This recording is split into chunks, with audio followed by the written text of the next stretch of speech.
नमस्कार, मेरा नाम बिरजू है और अब भारत लाइव देखना शुरू कर चुके हैं। चुनावी समर है, हर रोज़ नेताओं से बातचीत करते हैं और बता दें कि सत्ता के दावेदार महागठबंधन व एनडीए या अन्य जो गठबंधन बना है, पीडीए हो, यशवंत सिन्हा नेतृत्व में जो गठबंधन बना है तीसरा मोर्चा, उसकी बात कर ली जाए। लगभग सभी जगह कुछ लोगों को छोड़ दिया जाए, कुछ गठबंधन को छोड़ दिया जाए तो सभी जगह सीटों का जो गणित है वो तय हो चुका है। लेकिन इस बीच जब कल महागठबंधन का मीटिंग हो रहा था, मीटिंग के बाद जब प्रेस कॉन्फ्रेंस हुआ, उस बीच जो भी वाकया हुआ उससे आप लोग भी रूबरू हैं। मुकेश सहनी ने साफ तौर पे आरोप लगाया कि मेरे खास तौर पे उन्होंने तेजस्वी यादव पे आरोप लगाया कि जो कुछ भी मेरे साथ हो रहा है वो कहीं ना कहीं मुकेश सहनी के पीठ पर खंजर भोंकने का काम किया जा रहा है। इस तमाम मुद्दे पर बातचीत करेंगे, सीट समीकरण हो। इस वक्त मेरे साथ रजनीश तिवारी जो आपके प्रवक्ता हैं, जो कुछ भी लगातार आपके नेता की बात कर ली जाए तो लगातार वो बाढ़ जैसी समस्या हो, कोरोना हो, लगातार लोगों तक जाते रहे हैं। उसके बाद आज उन्होंने आज ही नहीं कुछ दिन पहले पीडीए गठन किया। क्या लगता है, पीडीए एक तरफ एनडीए है, महागठबंधन है, पीडीए है, कितना सक्षम होगा लोगों तक पहुंचना? क्योंकि लड़ाई बहुत इस बार का अजीब है। आप भी जानते होंगे, लगातार काफ़ी दिन से राजनीति कर रहे हैं। क्या लगता है, आपका क्या पक्ष होगा इस पे? देखिए, जो हमारा गठबंधन है प्रोग्रेसिव डेमोक्रेटिक अलायंस, पीडीए, यह एनडीए और यूपीए से बिल्कुल अलग है और यह एक गठबंधन नहीं है, एक विकल्प है बिहार की जनता के लिए। क्योंकि वर्तमान की जो सरकार है 15 वर्ष से लगातार शासन कर रही है और वह इतने कमजोर अपने आप को खुद को बना ली है तो हम लोग को ज्यादा मेहनत करना नहीं पड़ेगा, लोगों को जागरूक करना है। क्योंकि सरकार इतनी गलतियां की है जिसका कोई हद हिसाब नहीं है और उसके बावजूद भी अगर यह सरकार पूर्ण गठन होता है तो बिहार की जनता के लिए बहुत ही दुखद बात होगा। बिहार दोबारा शासन व्यवस्था में मृत प्राय हो जाएगा। इसलिए लगातार 15 वर्ष में हेल्थ की बात हो, एजुकेशन की बात हो, अनएम्प्लॉयमेंट की बात हो, इंफ्रास्ट्रक्चर की बात हो, पूंजी निवेश की बात हो, इकोनॉमिकल आप देख लीजिए बिहार में क्राइसिस है, पलायन की बात हो, तमाम मुद्दे पे बिहार सरकार फेल्योर रही है। और इससे पूर्व में भी जो यूपीए की आपने बात की तो यूपीए में इससे पूर्व 15 वर्ष पूर्व यूपीए का भी लगभग 15 वर्ष का शासनकाल रहा है और 30 वर्षों के शासनकाल में बिहार की जनता आज अपने आप को ठगी महसूस कर रही है। बिहार की जनता के पास कोई नया विकल्प नहीं है, नया नेतृत्व नहीं है। बिहार की जनता बदलाव चाहती है और पीडीए बदलाव का पथिक बनेगा। आदरणीय पीडीए के राष्ट्रीय संयोजक और जन अधिकार पार्टी के राष्ट्रीय अध्यक्ष पूर्व सांसद श्री पप्पू यादव जी बिहार की जनता के लिए, जैसा कि आपने भी कहा कि बाढ़ हो या जैसे बाढ़ हो, पटना का बाढ़ हो, बिहार में 16 जिलों में बाढ़ हो, चमकी बुखार हो, लॉकडाउन हो, कोरोना का काल हो या स्टूडेंट का सवाल हो, महिलाओं का सवाल हो, नियोजित का सवाल हो, संविदा का सवाल हो, तमाम मुद्दों पे अपने सदन से लेके सड़क तक जो प्रदर्शन देखे हो या आवाज उठाना हो या लगातार न्याय दिलाना हो, आर्थिक मदद करना हो, सामाजिक मदद करना हो, न्यायिक मदद करना हो, तो सिवाय बिहार में पप्पू यादव के अलावा कोई चेहरा, कोई गठबंधन, कोई पार्टी नजर नहीं आता है। तो बिहार की जनता बखूबी जानती है कि जो हमारा बेटा है, जो बिहार का सच्चा सेवक है पप्पू यादव जी, उस गठबंधन के लिए इस बार का बिहार विधानसभा का चुनाव बहुत आसान है। जनता समझ रही है और जनता में बस भुंजाने की आवश्यकता यह है कि यह जो सरकार है किस कदर फेल्योर है, यह जनता भली भांति जानती है और एक विकल्प चाह रही थी। तो विकल्प के रूप में जन अधिकार पार्टी और पीडीए गठबंधन बिहार की जनता के समक्ष है। हाँ, बिल्कुल। लगातार आपके नेता जो है, जो तमाम ये बात की जाए तीसरे मोर्चे यशवंत सिन्हा की बात की जाए, आरएलएसपी की बात की, बीएसपी की बात, उम्मीद कर रहे थे कि ये सभी लोग आएंगे, लेकिन ये लोग आए नहीं। पीडीए में भीम आर्मी है, प्रकाश आंबेडकर है, उन लोगों का जनाधार बिहार में हमें तो नहीं लगता है कि उतना जो जनमानस पर प्रभाव पड़ेगा। क्योंकि एक आप है, कितना वो मजबूत नहीं दिख रहा उतना। देखिए, पीडीए में जैसा आप चंद्रशेखर जी का बात कर रहे हैं, चंद्रशेखर रावण जी जो है भीम आर्मी के राष्ट्रीय अध्यक्ष रहे और बहुजन आजाद पार्टी के राष्ट्रीय अध्यक्ष है।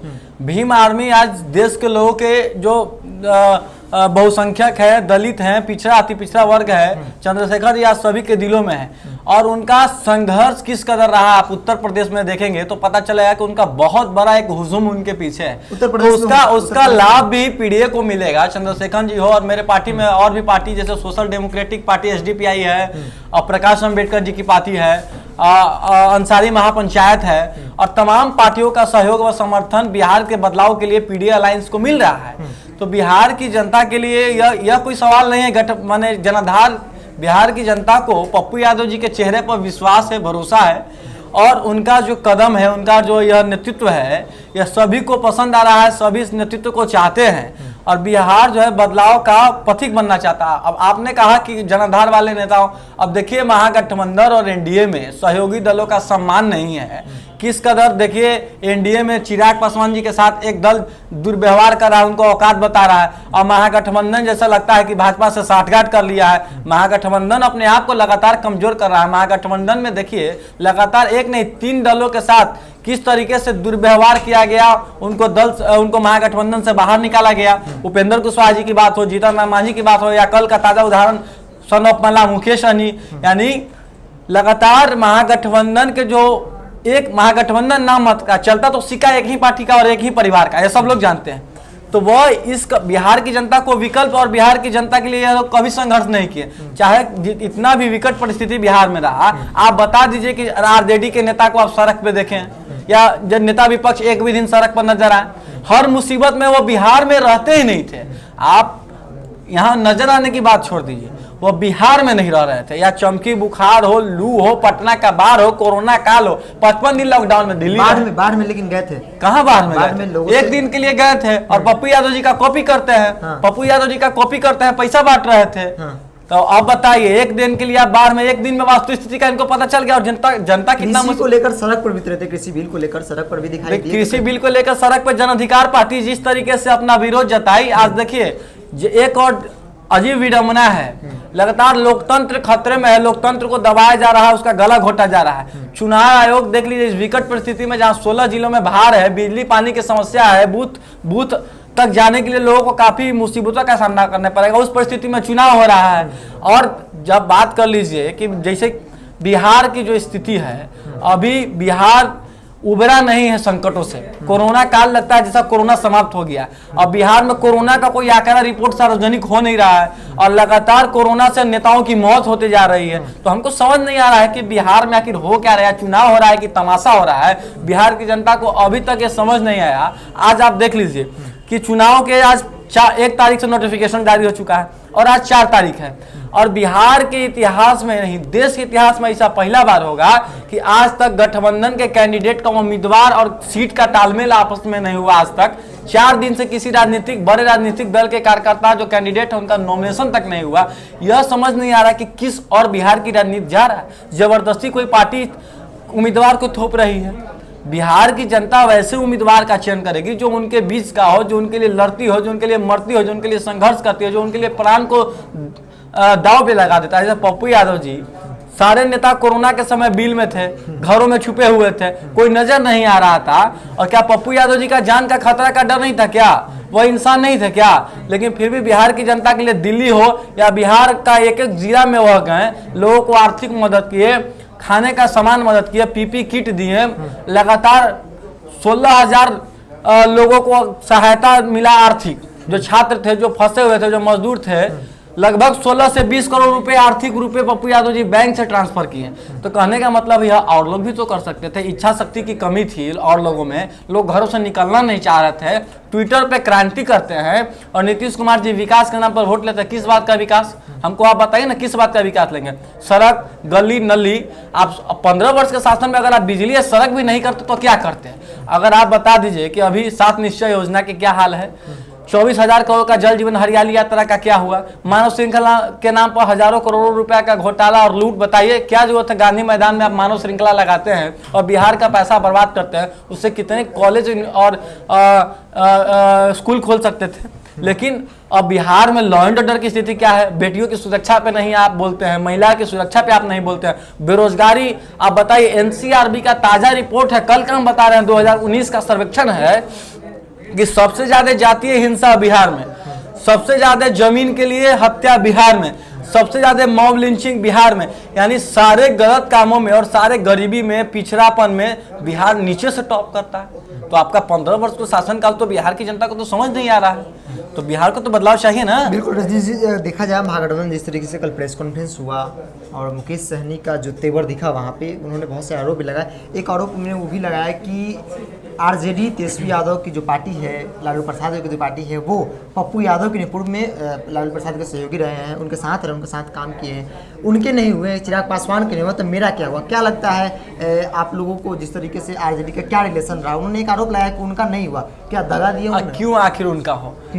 जब बात कहने का मतलब है कि बुरे वक्त में जब राजद के साथ पप्पू यादव जी पूर्व में भी रहे और हमेशा राजद के शीर्ष नेतृत्व उस समय तत्कालीन मुख्यमंत्री आदरणीय श्री लालू प्रसाद यादव जी जब विधानसभा में विधायक दल के नेता के लिए, विपक्ष के नेता के लिए पप्पू यादव जी ने बहुमत दिलाने का काम किया। मुख्यमंत्री के समय 11 एमएलए का वोट कम रहा था, पप्पू यादव जी ने दिलाने का काम किया। हर कुर्बानी वह लालू जी के उन्होंने देने का काम किया।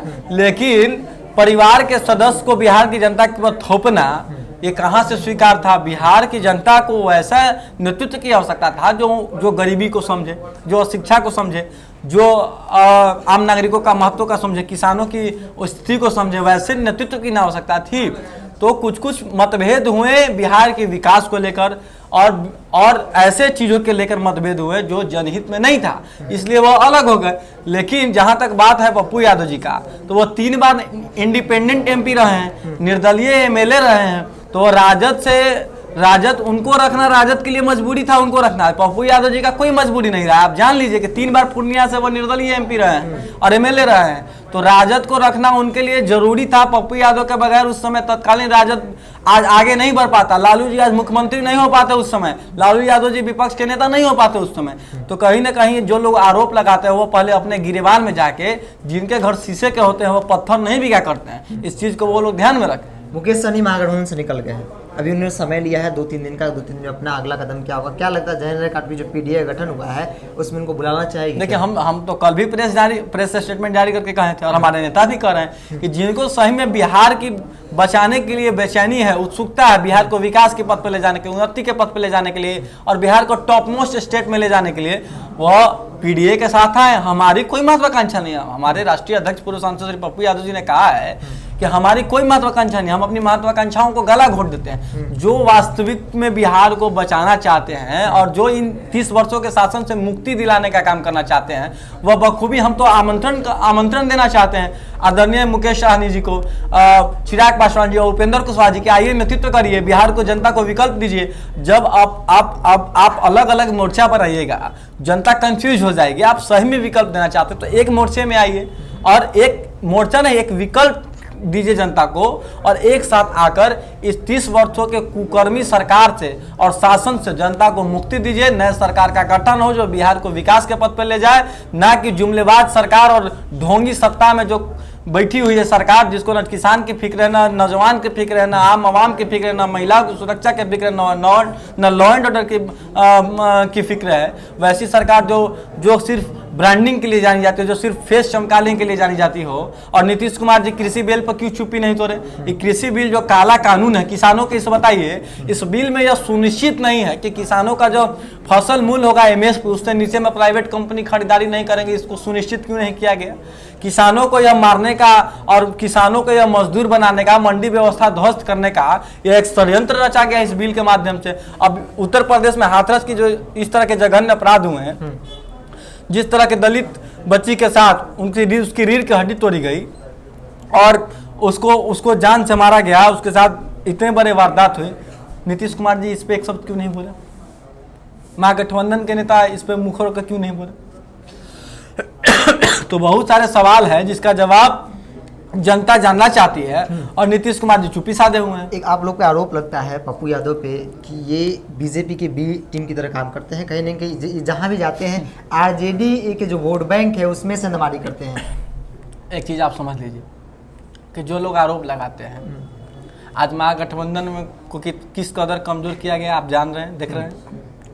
ये आरोप वही लोग लगा रहे हैं जो आज बीजेपी के इशारे पे काम कर रहे हैं। महागठबंधन को कमजोर किया, बिहार में विपक्ष को कमजोर किया और उनके अंदर साठगांठ चल रहा है कि एक तरफ जहां चिराग पासवान जी अलग हो गए हैं और नीतीश कुमार जी को उनकी अपनी औकात को बतलाने के लिए भाजपा षड्यंत्र कर रही है और तेजस्वी और भाजपा के बीच में साठगांठ हो गया है कि इन लोगों को लड़वाने जो अपने में लड़े और इनको अपने वास्तविक स्थिति का पता चल जाए। और अंदर खाने की यह बात है कि राजद इस बार तेजस्वी को भाजपा मुख्यमंत्री कैंडिडेट चुनाव के बाद प्रोजेक्ट करेगी और राजद भाजपा में साठगांठ हो गया है। या दूसरे पे आरोप लगा रहे हैं, आरोप के सिवा कुछ करते नहीं है। बिहार को मजबूत करना चाहिए था और दलों को साथ लाना चाहिए था, एक मजबूत विकल्प देना चाहिए था, महागठबंधन को ब्रॉड करना चाहिए था। तो ये महागठबंधन को कमजोर कर रहे हैं, लोगों को सम्मान नहीं कर रहे हैं, सहयोगी दलों के साथ नेताओं को भगा रहे हैं, उनको बेइज्जती कर रहे हैं। इससे यह समझती है ना जनता कि कौन भोला बन रहा है, कौन बी टीम है, कौन ए टीम है। तो क्या लगता है आपको कि चुनाव के बाद जब परिणाम आएंगे उसके बाद आरजेडी और बीजेपी मिल जाएगी, नीतीश कुमार को लात मार दिया जाएगा? ऐसा तो अभी तक के क्रियाकलापों से तो यही लग रहा है। हाँ। जिस तरीके से महागठबंधन के दल, सहयोगी दल जिस तरीके से अलग होते जा रहे हैं और जिस तरह से उनको बेइज्जत करके अलग जाने पर मजबूर किया जा रहा है, इससे तो यही समझ में आता है कि अभी राजद के बी टीम, भाजपा के बी टीम के रूप में राजद काम कर रही है। नहीं तो महागठबंधन को और बड़ा करती, सभी दलों को साथ बुलाती और मजबूती के साथ बिहार की जनता के समक्ष एक विकल्प रखती। तो ये तो क्लियर हो गया ना कि आप उपेंद्र कुशवाहा को सम्मान नहीं दिया, जीतन राम मांझी जी को लात मार दिए, आप मुकेश सहनी के साथ वादा करके भारत से मुखर गए, अति पिछड़ा के साथ आपने इतना बड़ा पीठ पे जो उन्होंने कहा कि खंजर थोपने का काम किया। तो ये तो एक तरफ वर्तमान में एनडीए के तरफ में सांप्रदायिकता है, आज दूसरी तरफ जातीयता है। सांप्रदायिकता और जातीयता दोनों से बिहार की जनता को आजादी चाहिए। अच्छा, एक बात आपने सीट शेयरिंग पर सवाल उठाया, सीट जो लेट हो रही है बंटवारे को, उस पर सवाल उठाया। आप लोग का अभी पीडीए गठन हुआ, अभी तक कुछ क्लियर नहीं हुआ कि कौन सी पार्टी कितने सीट पे कौन कौन होगा भी या नहीं होगा, ये सारी चीजें देखिए बात चल रही है। और आज पीडीए अलायंस का पप्पू यादव जी के यहाँ, हमारे राष्ट्रीय अध्यक्ष के यहाँ अभी बैठक चल रहा है और कल तक सारी बातें आप लोग के सामने चली आएंगी। कल तक सारे पार्टियों का लगभग लग रहा है कि कल आप आज या कल तक आपको सारे कुछ समझ आपको देखने को मिल जाएगा और कल तक यह कंफ्यूजन बिहार की जनता। आप लोग जिस चिराग पासवान का इंतजार कर रहे थे वो भी अब बता दिए कि हम भी 243 पे लड़ेंगे, इंतजार कर रहे थे आप लोग? अभी तक तो यह क्लियर, वो तो पता है कि अभी न्यूज आया है कि चिराग जी अकेले लड़ेंगे, लेकिन उन्होंने ऐसा नहीं कहा कि 243 पे। हमको साला 143 विधानसभा पे उन्होंने घोषणा की है। तो हम तो चाहेंगे कि अगर बिहार की जनता की इतनी सभी लोगों की फिक्र है और बदलाव चाहते हैं, इस शासन से सारे लोगों को सहयोगी दल रही है एनडीए में, चिराग पासवान जी रहे एनडीए में, वो अभी नीतीश कुमार के कार्यकलाप से असंतुष्ट हैं और बिहार की जनता तो त्राहिमाम त्रस्त है ही। तो जब सभी लोग बिहार की जनता के लिए संघर्ष करना चाहते हैं, बिहार की जनता को उन्नत बनाना चाहते हैं, उनकी आर्थिक स्थिति को, सामाजिक स्थिति को, न्यायिक स्थिति को ठीक करना चाहते हैं, तो वह सब लोग एक मंच पे आए, आमंत्रण। एक अंतिम सवाल देते हैं, पीडीए का चेहरा कौन होगा, मुख्यमंत्री का चेहरा? चेहरा का सवाल ही नहीं है। चेहरे के फेर में तो आज देख लीजिए कि यह गति है एनडीए और यूपीए का। चेहरे का कोई नहीं है। हमने हमारी राजनीतिक दल के जो तमाम हमारे साथ अलायंस में है, पप्पू यादव जी ने भी कहा कि हमारी तो कोई महत्वाकांक्षा नहीं है और हमको सीएम का लालच और प्रलोभन हमको बिल्कुल भी नहीं है। तो जो लोग चाहते हैं, जो बाहर में अभी हैं और अलग अलग मोर्चों में पड़े हुए हैं, जिनको आना है वो सीएम फेस वही रह ले, फेस वही रह ले। हम लोग सीएम के लिए हमारे नेता, और यह कोई सवाल नहीं है, सवाल है कि बिहार की जनता को इस सरकार से मुक्ति चाहिए और एक अच्छे चेहरे की, एक अच्छे नेतृत्व की तलाश है, जो पप्पू यादव जी और पीडीए गठबंधन ग्रुप में जनता देख रही है। चेहरा बाद का चीज है और जो लोग चेहरे के लिए ललायित हैं वो बिल्कुल आए, इस पर कोई दिक्कत नहीं, उस पर विचारणीय है और आमंत्रण देते हैं सभी लोग को एक मंच पे आना चाहिए। बहुत बहुत धन्यवाद। तो इन्होंने साफ कर दिया कि जो पीडीए गठन हुआ है वो 1-2 दिन में सारी चीजें स्पष्ट हो जाएगी। पीडीए में कौन सी पार्टी कितने सीटों पे चुनाव लड़ेगी, कितने सीट पे जय जयकार पार्टी जो है अपना मैदान में उतारेगी उम्मीदवार। तो फिलहाल कितना ही, जुड़े भारत लाइव के साथ। नमस्कार। बढ़ाएं अपना कदम सक्सेस की ओर शिखर करियर इंस्टीट्यूट के साथ। शिखर करियर इंस्टीट्यूट पूर्वी भारत में एकमात्र कोचिंग संस्थान जो एक्सक्लूसिवली है मेडिकल एंट्रेंस एग्जाम के लिए।